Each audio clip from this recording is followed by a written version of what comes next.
Je me suis posé sur un canapé un jour et je ne vais pas lever pendant 2 semaines, tu vois. Et là, je n'ai pas capté ce qui m'arrivait, tu vois. Je n'ai pas capté du tout. Je m'en suis pas rendu compte. Même mes amis, même limite ma famille ne s'en est pas rendu compte parce que pour moi, ça a duré 2 semaines le canapé. Hein. Ça se trouve, c'était juste 4 jours. Mais pour moi, c'était une éternité, quoi. Pour moi, ça a duré 6 ans, quoi. Tu vois, c'était dans le noir et je ne pouvais plus voir personne, je ne pouvais plus répondre au téléphone. Je ne savais plus.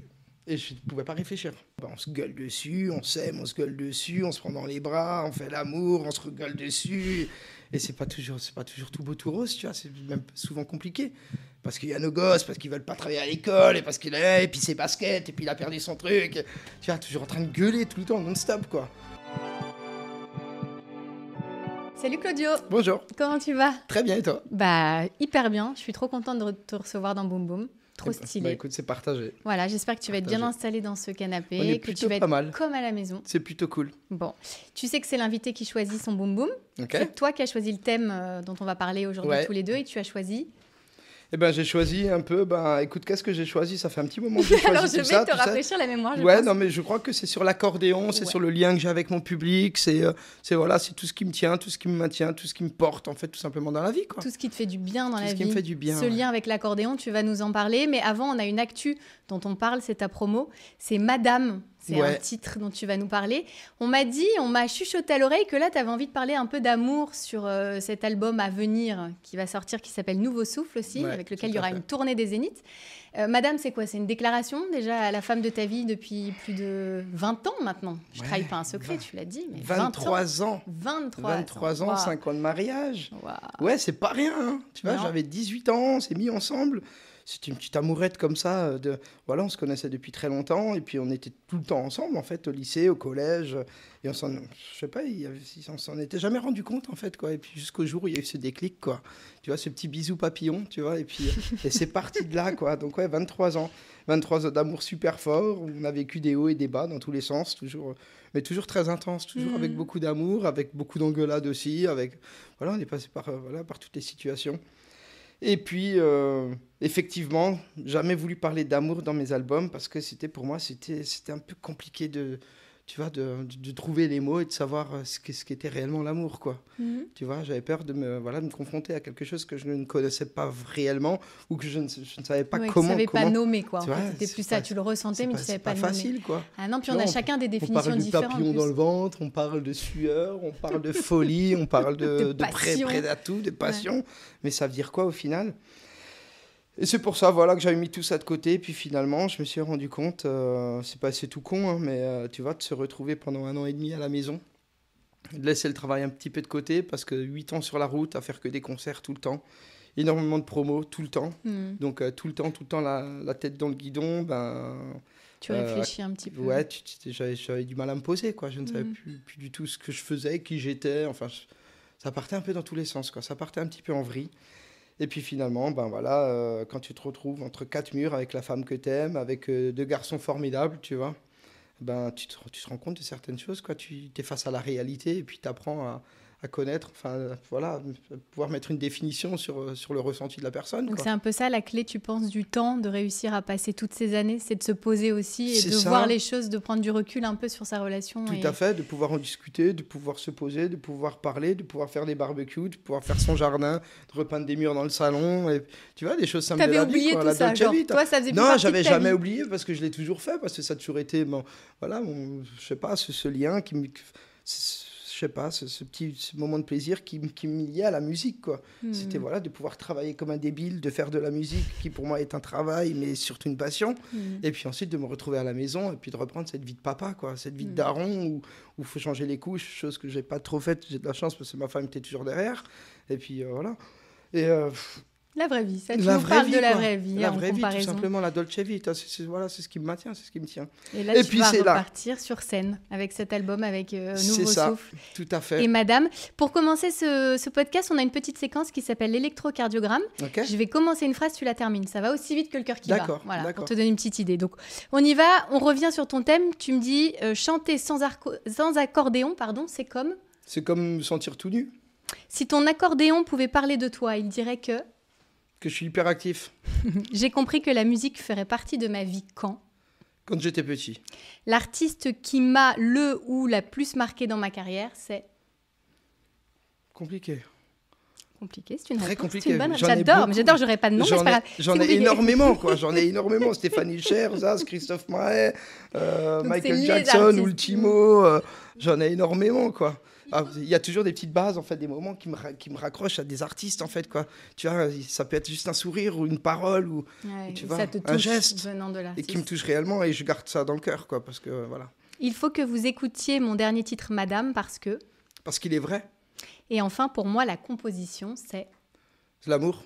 C'est l'amour, donc c'est tout, la composition, ça fait partie vraiment par rapport à ton travail. C'est que ça, en fait, c'est que ça qui me tient. Hein. C'est l'amour pour la musique, c'est l'amour pour les gens, c'est l'amour pour les mots, c'est l'amour pour la... Voilà, c'est cet amour, quoi. Tu vois, sans amour, tu fais rien, en fait, quoi. Avec l'amour, donc, de cet instrument dont on parle, l'accordéon. T'avais quel âge la première fois que tu l'as tenu dans tes mains? J'avais 5 ans. Ouais. Et comment ça s'est passé? Qui te l'a mis dans les mains? En fait, c'est ma mère qui m'a emmené vers cet instrument-là, sans que je le connaisse, mais je l'ai découvert. Alors l'histoire, elle est toute bête. Hein. C'est que j'arrive chez Aresson, une école de musique à Cernay, chez moi en Alsace, portée par Marie-Madeleine Masdifort, tu vois, qui est la prof de cette école. Et je vois ce petit jouet de l'accordéon. Je n'avais jamais vu d'accordéon de ma vie encore. Hein. Et puis c'est à ce moment-là où je dis à ma mère, Maman, c'est ça que j'ai envie de faire. Donc c'est un coup de foot presque avec l'instrument, en fait, c'était pas le coup de foot pour l'instrument, c'est juste que j'avais envie de l'essayer, quoi. Okay. Et ma mère m'a dit en italien, elle m'a dit que Claudio, questo è la fisarmonica, c'est un accordéon. Et j'ai dit, c'est ça que je vais faire. Et c'était Daniel Gélino, un petit garçon qui jouait, qui s'appelait Daniel Gélino, je me rappelle très bien. Et puis quelques années après, on lui a racheté son accordéon, donc je me suis retrouvé avec son accordéon. C'était un moment assez magique. Hein. Et puis manque de bol quand même pour moi, au final, j'ai jamais pu toucher à cet accordéon-là les 2 premières années parce que j'ai dû faire du solfège. Tu vois, donc j'étais enfermé dans une salle pendant plus de 2 ans à faire du solfège, de la rythmique, lecture de notes, les soupirs, les dièses, les trucs, les bémols, la clé de fa, la clé de sol, parce qu'à l'accordéon, il faut les 2 clés, donc c'était quand même assez très long. Il fallait le mériter, quoi, un peu en quelque sorte. Ça se méritait, et puis avec une maman sicilienne, et puis un papa aussi, voilà, qui lavoro, c'était comme ça, j'ai pas trop eu le choix. Ouais. Si, j'aurais eu le choix, mais je voulais qu'il soit fier de moi. Donc ils t'ont quand même soutenu, même enfant, quand la musique te passionnait. Déjà, ils l'ont compris, tes parents, ils l'ont senti. Toujours, ils ont toujours été derrière. Même le jour où ça ne marchait plus, où j'avais plus envie de le faire, ils m'ont aussi soutenu dans mon délire de vouloir arrêter aussi, tu vois. Alors que ça leur a sûrement brisé le cœur, mais finalement, j'avais plus cette étincelle-là, quoi. Ils te l'ont dit, quand tu dis ça leur a sûrement ressenti, brisé. C'est juste que j'en avais ras-le-bol de faire des concours, j'en avais ras-le-bol d'être sur la route, de faire mes cours d'accordéon, et puis le dimanche d'aller jouer au centre portugais, parce que je jouais pour les Portugais, pour les Italiens, tu vois, j'allais faire les danses folkloriques et tout avec eux. Donc j'en avais marre un petit peu d'être le clown de la famille, en fait, quoi. Tu vois, cet accordéoniste qui va traîner à droite à gauche tout le temps, ça me passionnait un petit peu moins, tu vois. Alors c'était super, je rencontrais du monde. On était toujours avec beaucoup de gens, même en famille, l'accordéon toujours à tous les repas, à toutes les sauces, à jouer les tarantelles et tout. Allez, Claudio, Gioca. Voilà, les anciens me donnaient des mélodies, je devais les reproduire tout le temps. C'était devenu limite un défi pour moi, c'était super cool. Ouais. C'est ce qui m'a appris. Mais c'était trop après. Mais c'était un peu trop, quoi. Donc du coup, il y a ce désamour pour l'accordéon à ce moment-là, quoi. C'est pour ça que tu as rajouté le chant après? Je sais pas, le chant, à vrai dire, je sais même pas trop, quoi. C'est peut-être juste parce que j'ai vu des choses qui m'ont plu, des chanteurs qui m'ont intéressé, qui m'ont passionné, et peut-être que j'ai voulu essayer de faire pareil, quoi. Okay. Peut-être pour lui apporter peut-être un petit truc un petit peu plus sexy, quoi, tu vois, cet accordéon qui était un peu ringard, tu vois. Mais j'allais te dire ça, c'est ce que je me suis dit en préparant l'émission. Je me suis dit, c'est un pouvoir un peu attractif, c'est un peu hype l'accordéon ou pas? Ou c'est un petit peu une image vieillotte à la base, on est d'accord. C'est une image vieillotte, et ça l'est encore, c'est pas forcément facile. Voilà, moi je comprends les jeunes qui n'ont pas envie d'écouter l'accordéon, tu vois. Ouais. Alors après, tout dépend à quelle sauce il est manipulé, quoi. Il est redistribué, mais c'est vrai que t'as pas envie d'écouter une musette, quoi. Ouais, tu te fais un petit peu chier, quoi. Ouais, parce que j'allais dire, quand t'es ado, entre l'accordéon et la guitare, par exemple, même sur le fantasme de l'accordéon, je crois qu'il n'existe pas. Il n'existe pas du tout, pas du tout. Par contre, à mes 14 ans, quand je l'ai sorti, et mes 14 ans, c'était plus mes 18, mais quand j'avais 14 ans, j'avais l'impression d'en avoir 8, et quand j'en avais 18, j'ai l'impression d'en avoir 10, tu vois.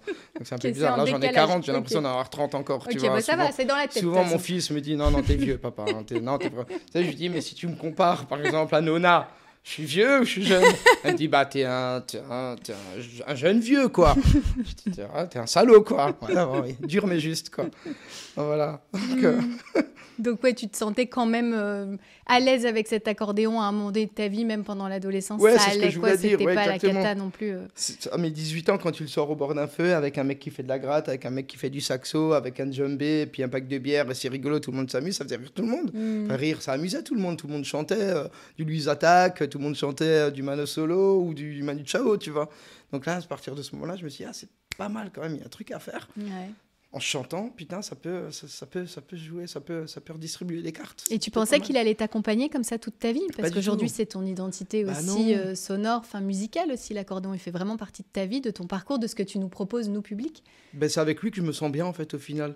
Je m'en suis rendu compte avec le temps, hein, parce que c'était pas forcément évident. Je l'ai délaissé, je l'ai laissé tomber pour aller faire du métal, pour faire des trucs différents, tu vois. Ah bah, c'est grand écart en plus. Complètement. Accordéon et métal, je me suis dit, Ouais. what? Qu'est-ce qui... Mais j'avais tous mes Il potes. cherche un Mes truc. potes faisaient du métal, il y avait vraiment un truc, tu vois, une ébullition de métalleux chez nous en Alsace. Ma sœur faisait du métal, j'avais des potes qui faisaient du métal, donc je me suis dit, je vais me foutre dans le métal, quoi, ça va être super, quoi. Et alors? Bah, ça a duré un moment. En Ouais. fait, l'envie m'est vite passée, quoi, tu vois. Pour moi, c'était un coup de folie, c'était découvrir quelque chose de nouveau que j'avais jamais j'avais jamais goûté. Et finalement, je me suis vite lassé de tout ça, quoi. Parce que ma vérité, elle était contre mon accordéon, quoi. Fallait. Alors que je suis pas un virtuose et tout, mais c'est avec lui que je prends plaisir, tout simplement. Et que quoi. t'aimes évidemment C'est mon être nouveau souffle, sur quoi. scène. Les premières scènes, comment ça s'est passé? Comment t'as géré le début, vraiment les débuts où ça explose, où tu fais la rencontre de ton Chaud. public? Parce qu'on parle de l'accordéon, mais ce qui fait boum boum aussi, c'est ce lien avec ton public depuis maintenant beaucoup d'années. Énormément. Chaud, tu dis chaud. Ouais, chaud, chaleur, chaud. transpiration, pas de gêne, tu vois. Mais essayer de me donner à fond pour essayer de le faire vivre et pour que je puisse vivre aussi derrière, pour que je puisse me sentir super à l'aise. Tu vois, parce que je pouvais plus me planquer derrière, parce que j'étais là. C'était pas que de la mélodie, il fallait que je chante aussi. Donc fallait qu'on fasse plus qu'un pour que ça puisse passer simplement, quoi. Fallait vraiment que je me mette dans la position, enfin qu'on soit ensemble, quoi. Est-ce que t'es un timide aussi à la base ou pas? Ouais, totalement. Plus jeune, ouais. Ma mère n'a jamais compris comment j'ai pu faire carrière dans la musique et comment que je peux encore faire des interviews comme avec toi aujourd'hui. Pour moi, c'est un truc qui était super difficile. Timide, alors j'ai toujours été grande gueule, toujours un petit peu rigolo en classe, à faire tu vois, le kéké. On te sent pas, pourtant là je te sens pas timide, non, tu vois, non, si mais je ça suis va. honnête, je me dis Mais au contraire, forte je personnalité quoi. me cachais vite, quoi, tu vois. Ouais, ok. C'était, tu vois, les sontailles par exemple, quoi, tu vois, tu sonnes, tu t'en vas, quoi, ça me faisait rire, quoi. Ah ouais, tu faisais vois. ça toi? Ouais, ah oui, ok, ça pouvait je être faisais là. d'autres ok. trucs, quoi, hein, Ok. j'ai pas tout raconté. Mais c'est vrai que j'aimais bien l'ouvrir, faire rire tout le monde et après me planquer, faire non, c'est pas moi. Hein. J'ai rien fait. Ouais, hein. parce que j'avais peur de la confrontation après, tu vois. Ah j'avais ok, du mal à la gérer, t'assumes quoi. pas après toi. Tu Eh, fais les trucs et là, après il n'y a plus personne. Sur Allez, ce salut. coup-là, j'étais plus là. Je l'assume totalement. Et comment t'as géré justement quand tous les regards sont sur toi alors? Parce que la notoriété qui arrive, le succès, justement, là tu peux plus te cacher. Bah Tu dis, oui. ouais, je me cache derrière un truc ou alors j'apprends, mais là t'as dû faire face. Eh ben, je sais pas trop, hein, mais comme ça, j'ai pas eu le choix. Tu vois, c'est parti tellement vite que j'ai baissé les yeux, j'ai peut-être baissé la garde, j'en sais rien du tout, mais en tout cas, j'ai été, quoi. Parce que je voyais des personnes heureuses autour de moi, parce que, encore une fois, mes parents étaient subjugués, ils ne comprenaient pas du tout ce qui se passait, moi non plus. On l'a tellement travaillé pendant des années pour essayer d'en arriver là, mais pas du tout à ce niveau-là, hein, tu vois. Nous, tout ce qu'on voulait, c'est faire de la musique. Bon, je me suis accroché, quoi. J'ai accroché, puis j'ai trouvé des belles idées, puis j'ai essayé d'être moi-même, en fait, tout simplement, tu vois. Au départ, je me rappelle que je voulais parler bien pendant les interviews, utiliser un vocabulaire sympathique et tout. Et je me suis vite dit, mais en fait, on en a rien à foutre, quoi. En fait, sois toi-même, quoi. T'as pas besoin de te voiler la face ou tu vois, d'essayer de faire bien, parce que tu l'es pas forcément. Voilà, je suis pas un poète, je suis pas un truc, je suis juste Claudio, quoi, accordéoniste. Voilà, 25 ans, bien dans sa peau, et plein de conneries à raconter, et puis le sourire à donner, et puis c'est tout, quoi. Oui, même pour tes parents, je Ça pense en s'arrête plus, là. c'est important que tes parents te voient tel que tu es, Ben ne ouais, pas avoir exactement. Mais changé. tu vois, même ça, j'ai jamais pensé, parce que j'étais tellement perdu aussi dans cet engouement et dans cette précipitation de faire bien les choses, et de donner des belles chansons, et d'être à la hauteur, et de plaire à tout le monde. Mais au fait, au final, tu plairas jamais à tout le monde. Ah, ça, c'est Donc, sûr. sois la personne que tu es, et puis te prends pas la tête, parce que sinon tu vas dans le mur. Et tu te souviens de ce que tes parents t'ont dit quand ça a explosé, justement? Comment ça s'est passé à la maison? Des pleurs. Des pleurs, mais des pleurs de joie, de joie, parce que ma mère est très émotive, mon père aussi, hein, tu vois. Dans les pleurs, pas dans les mots, tu vois. Mais beaucoup qu'est-ce qui se passe, quoi? Donc, en fait, ils n'ont pas verbalisé, c'est ça que tu dis. C'était l'émotion, mais on ne t'a pas dit bravo, on est fiers de toi, là, ce qui se passe. Non, ils ne l'ont pas dit comme ça. Si, mais pas vraiment, parce que tu sais, c'est quand même assez bouché de ce côté-là. Et pour te dire la vérité, il y a plein de choses que j'ai totalement oubliées. Hein, quand ça a explosé, parce tu veux dire? Parce que c'est parti tellement vite, parce que on a fait tellement de choses, tout le temps sur Paris, tout le temps dans les trains, dans les avions, on est parti à l'autre bout du monde faire de la musique. Mais imagine quand même, c'est un truc de fou. Hein. Tu vois, des trucs, tu te disais, étant petit, la Tour Eiffel, je sais pas si je la verrai un jour dans ma vie, finalement, tu vois, on est parti à l'autre bout, quoi. Tu vois. Ça, c'est pour le kiff. Et tu t'es fait peur à un moment donné, toi, de tout ça, de tout ce qui se passait? Ça t'a fait flipper? En fait, c'est pas tout ce qui se passait, c'est tout ce que je vivais plus, en fait, quoi. C'est-à-dire ce que tu vivais plus. C'est le néant de ma vie d'avant, quoi. C'est le néant du Claudio. Je ne savais plus qui j'étais et qui j'avais été, en fait, au final, quoi. Enfin, si, qui j'avais été, oui, le petit menuisier, le petit mec d'Alsace, voilà, qui vit dans une maison avec des parents super confortables, super cool, on est super bien parce qu'il y a beaucoup de sourires, beaucoup de tout, hein, avec une mère sicilienne, ça crie dans tous les sens tout le temps. Mais c'était juste qui j'étais devenu réellement, j'étais devenu qui, en fait, quoi. Et tu penses que tu étais devenu qui, alors? Je sais pas.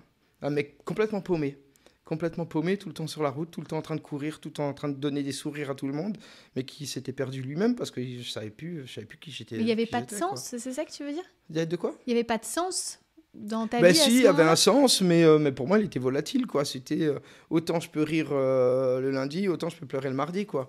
Donc je comprenais pas, en fait, à quel moment, comment que c'était possible de passer de cette émotion à celle-ci en l'espace de 24 heures, tu vois.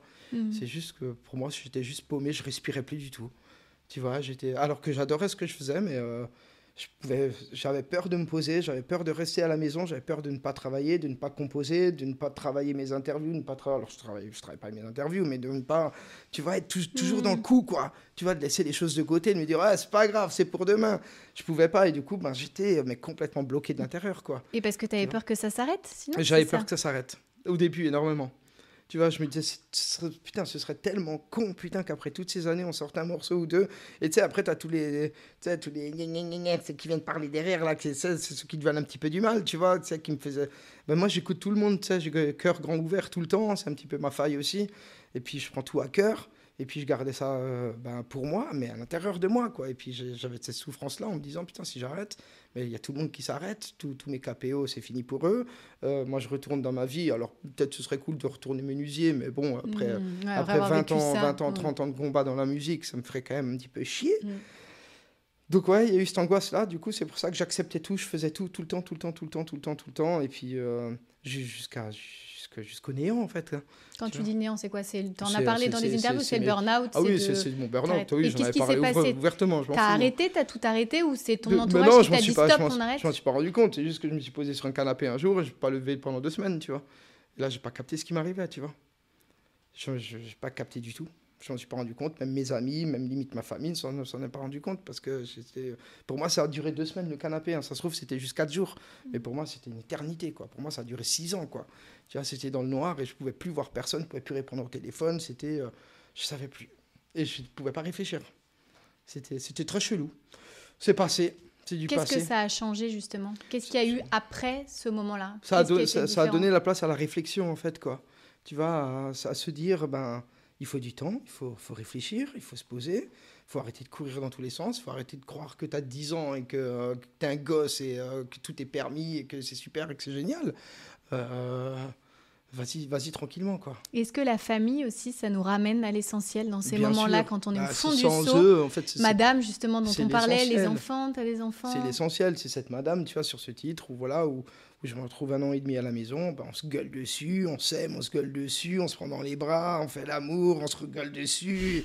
Et c'est pas toujours tout beau, tout rose, tu vois, c'est même souvent compliqué. Parce qu'il y a nos gosses, parce qu'ils veulent pas travailler à l'école, et puis ses baskets, et puis il a perdu son truc. Tu vois, toujours en train de gueuler tout le temps, non-stop, quoi. Et au final, c'est là où cet amour, il est vrai. C'est parce qu'en fait, tu vois, il y a des hauts, des bas, et puis... Qu'est-ce qu'elle te disait, elle, dans ces moments, justement, où ça n'allait pas? Elle me disait, je sais pas, elle m'a toujours dit la même chose, en fait. Elle a toujours été sincère avec moi. Je pourrais même pas te dire, c'est toujours été super simple, quoi. Tu sais, c'est une histoire... on est plus potes à la base qu'amoureux, tu vois. C'est le socle, en fait. C'était surtout calme-toi, nous on s'en fout de ton travail, tu arrêtes, tu restes à la maison, on n'a pas besoin de tout ça. On s'en fout royalement, ce qu'on veut, c'est Elle voulait son amour et puis les enfants voulaient leur papa, hein, c'est tout. Hein. Mais pas le papa, tu sais, un peu grognon, toujours grincheux, toujours en train de râler parce qu'il est fatigué, il en a plein les bottes. Ils t'ont vu comme ça, tes enfants, ou pas? Ils t'ont vu dans des moments oui, de down, tes enfants? Bien sûr, mais tu sais, ça m'arrive encore, hein, tu sais, de rentrer après une semaine de Paname, de concerts, de trucs, je rentre, je suis un peu fatigué. Du coup, je suis un peu ronchon, quoi. Tu vois, c'est normal. Après, comme tous les parents, tu vois, on a nos hauts, nos bas. Hein. Tu vois, c'est une famille lambda. Hein. Et le lien avec le public, tu penses qu'il t'a sauvé? Il te sauve dans tout ça? Public super fidèle, super fort depuis le début. C'est eux qui ont toujours été là. Tu vois, c'est ce public où souvent ma mère me dit, ma Claude, quand t'es fatigué, t'as pas envie d'aller au Leclerc faire tes courses ou t'as pas envie, mais en fait, tu vas te la fermer, tu vas aller faire tes courses et tu vas faire des photos avec eux parce que sans eux, tu serais rien du tout aujourd'hui. Moi, je disais, mais maman, mais là, j'ai plus envie, là, je viens de rentrer. Mais non, j'ai pas le droit. Et c'est vrai qu'elle a totalement raison. S'ils nous ont portés, ils nous portent chaque jour. Ils sont quand même assez hallucinants. Et c'est vrai qu'on a une chance inouïe, c'est d'avoir un public super bienveillant. Ouais. Tu vois, on n'a pas beaucoup de critiques. Alors parfois, ça peut arriver, tu vois. Et j'accepte la critique. Ouais, les critiques dont tu parlais tout à l'heure, c'est des gens du métier. Des trucs à la con, quoi, tu vois. Des trucs complètement ringards. Ouais, il a fumé un pet, il a les yeux rouges. Ouais, bon, non. Ça, c'est le public qui dit ça. Non, c'est pas mon public, ça, c'est plus les haineux, tu vois. Et c'est vrai que j'ai eu tendance, parfois, peut-être à mettre tout le monde dans le même tas, tu vois. Alors que pas du tout, alors que dans mon public, il y a mes parents aussi. Hein. Ouais. Tu vois, ma mère est capable aussi de me dire j'ai pas envie d'aller la voir, tu vois, c'est un peu pareil, quoi. Donc non, on a un public vraiment qu'on aime du fond de notre cœur. Et tu sais, quand on traverse les années, même, quand on dit, je sais pas, on a commencé KPO il y a 17 ans quand même. Hein. Là, ça fait 10 ans qu'on est connu, mais ça fait 17 ans qu'on est sur scène. Donc j'ai envie de te dire qu'on a fait plus de 1000 concerts quand même dans notre vie. Hein. C'est un truc, c'est quand même assez incroyable. Hein. Tu vois, c'est un truc... C'est l'exclu, hein, c'est pour toi. C'est quand même énormissime. C'est énorme. Et il y a des gens qui étaient dans les bistrots il y a 17 ans auparavant, ils sont dans les zéniths aujourd'hui, ils sont toujours avec nous, quoi. C'est super. C'est la fidélité, donc en fait, ça, c'est une histoire de fidélité pour toi. Ça te rassure aussi. C'est trop mignon parce qu'on est une vraie famille, du coup, quoi. Tu vois, malgré nos bas, et puis malgré nos choix, et puis nos façons d'être, et puis on a grandi aussi de changement. Chaque être humain change.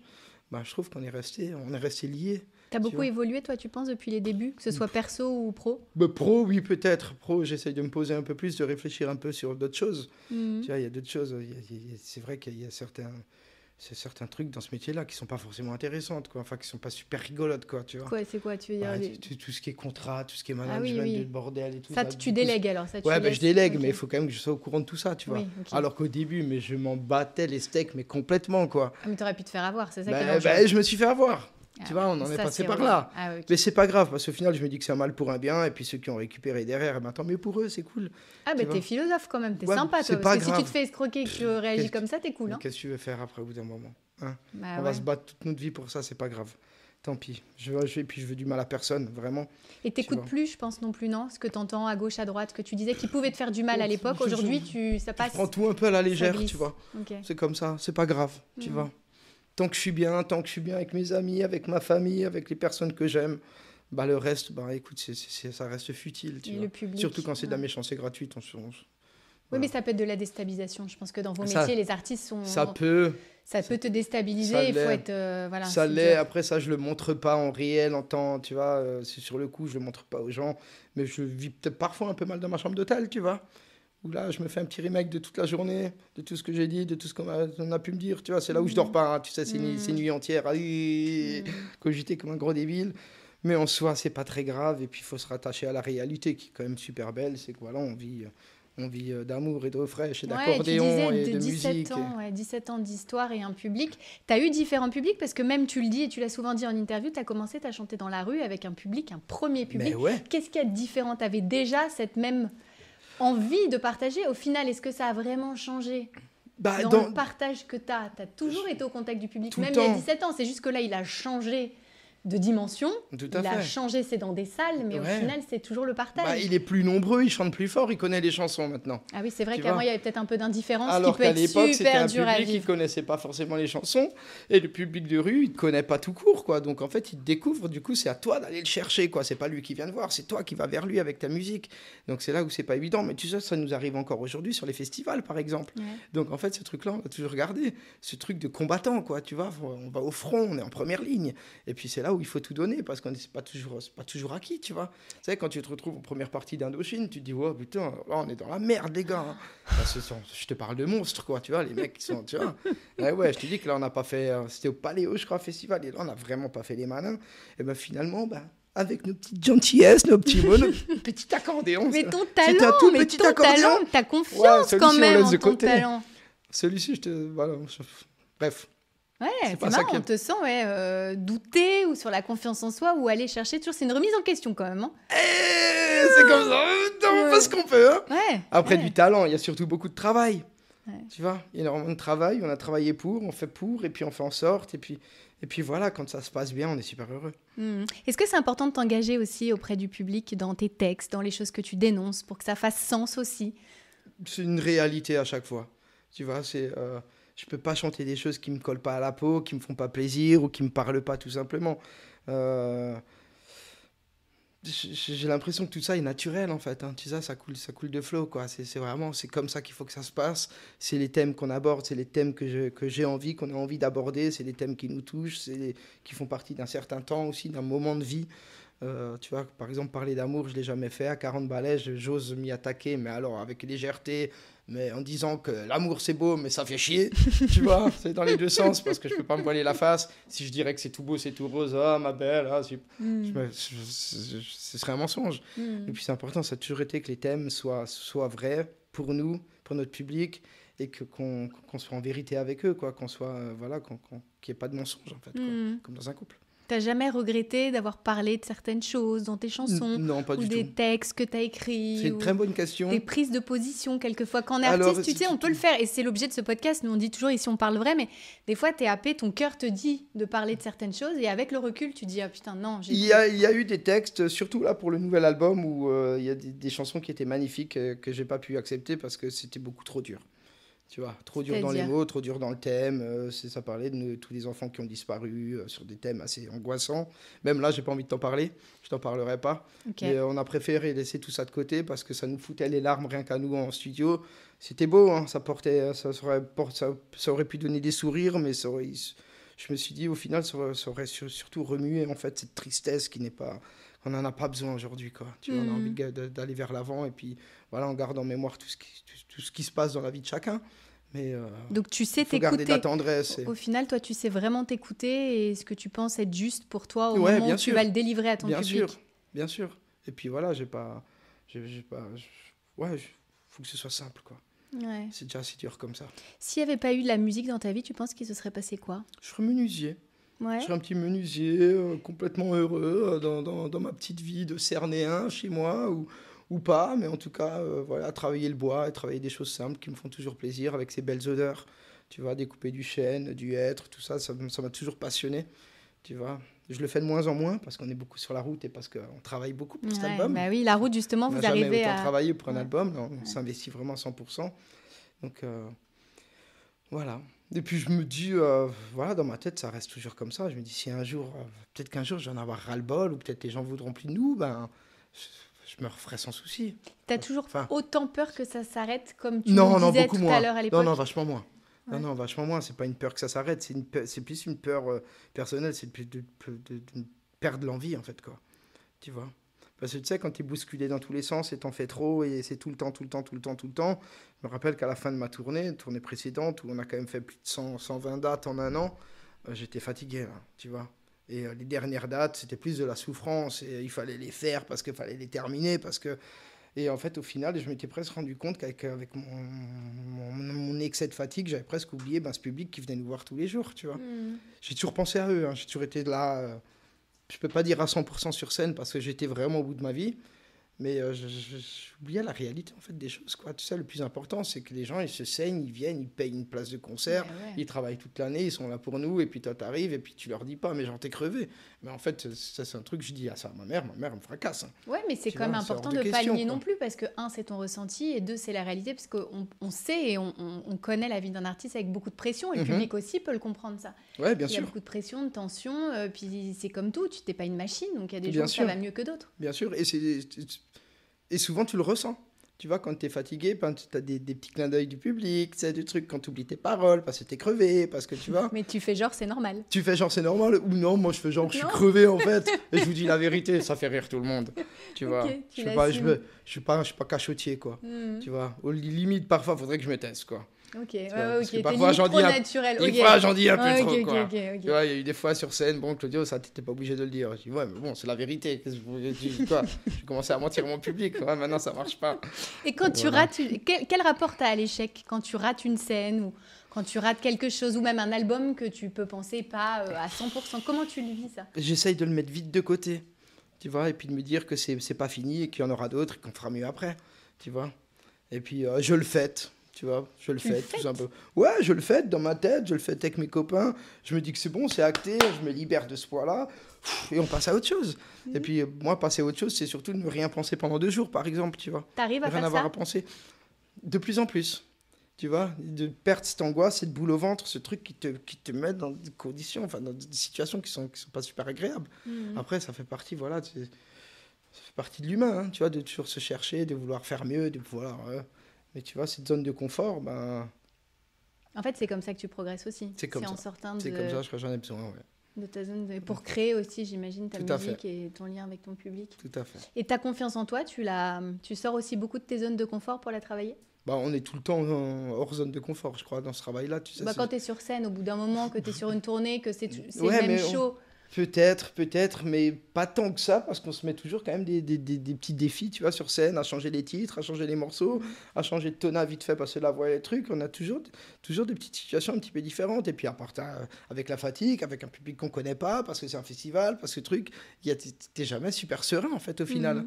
Bien sûr, il y a des moments où tu es complètement libre sur scène, où tu as l'impression de voler, quoi. Ouais, ça doit être trop stylé. Mais ça c'est un moment magique. Mais ils viennent pas comme ça, quoi. C'est pas le moment où tu te dis, allez, au bout de 2 chansons, c'est bon, c'est parti. C'est parti, mais parfois tu restes quand même un petit peu la tête, les pieds dans le béton pendant 2 heures, tu vois. Et après... pas toujours la teuf, quoi. Ouais. Alors que tu prends du plaisir, mais t'as pas ce moment où vraiment tu t'envoles, quoi, comme en studio. Et est-ce que tu fais attention au retour de ton public après un concert, par exemple? Est-ce que t'aimes le rencontrer? Est-ce que tu fais attention au retour de ceux qui te suivent? Toujours. Après ça, on le voit en concert direct, avec eux. Hein. Ouais. Tu vois, on le ressent comme ça. Moi, mais dans la rue, ce que j'adore faire, c'est descendre directement de scène quand je suis en concert, c'est d'aller directement chez eux, quoi. Okay. Tu vois, comme ça, je peux les toucher, tu vois. C'est un truc qui me fait... Tu les sens, en fait. J'ai besoin de ça, quoi.